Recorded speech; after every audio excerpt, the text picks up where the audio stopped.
Bedroom में वो हल्की हल्की हवा अब रेहांश और अनोखी को चुभने लगी थी। दोनों के आंखों में एक अलग ही चमक आ गई थी। ऐसा लग रहा था जैसे ये दोनों अभी थोड़ी ही देर पहले मिले हो। रेहांश उसका वो भीगा हुआ तौलिया हाथ में लेकर अनोखी के पास आता है और आकर उसके सामने बैठ जाता है और उसके बालों को सहलाने लगता है। वैसे ही अनोखी के बदन पे शर्म के मारे कांटे आने लग जाते हैं और अनोखी थोड़ा शर्मा कर पीछे हो जाती है। रेहांश भी उसके साथ आगे खिसक जाता है और अनोखी के ज्यादा पास जाता है और वापस उसके बालों के साथ खेलने लगता है। रेहांश के शरीर से आने वाली महक ने अनोखी को अब असह्य हो रहा था।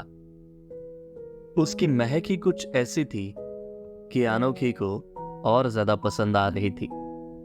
अनोखी भी अब थोड़ा रोमांटिक मूड में आ गई थी। तभी लाइट चली जाती है और अनोखी चिल्लाते हुए रेहांश को टाइट हग कर लेती है। रेहांश उसे प्यार से समझाता है और दोनों की धड़कनें अब तेज होने लगती हैं। बिना लाइट के रेहांश और अनोखी एक दूसरे की आंखों में देखते हैं। उनके जीवन के इस पल में सब कुछ अंधेरे में डूब रहा होता है।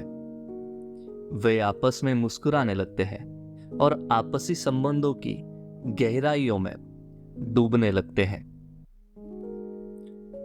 उनके बीच की ताजगी और अंतरंगता इतनी गहरी होती है कि वे दूसरी दुनिया में खो जाते हैं। रात और ज्यादा गहरी होती है। वे दोनों एक दूसरे के संग सो जाते हैं। सुकून से लिपटे हुए होने का एहसास उन्हें महसूस होता है।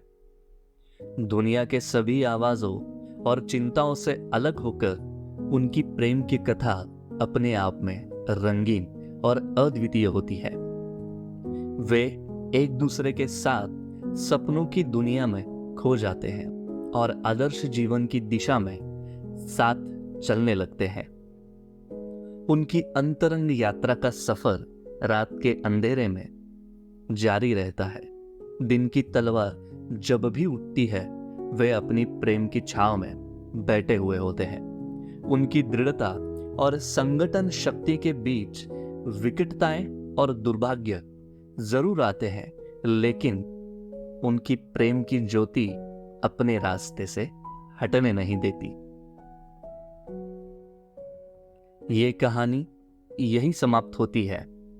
मिलते हैं एक नई कहानी लेकर। तब तक के लिए धन्यवाद।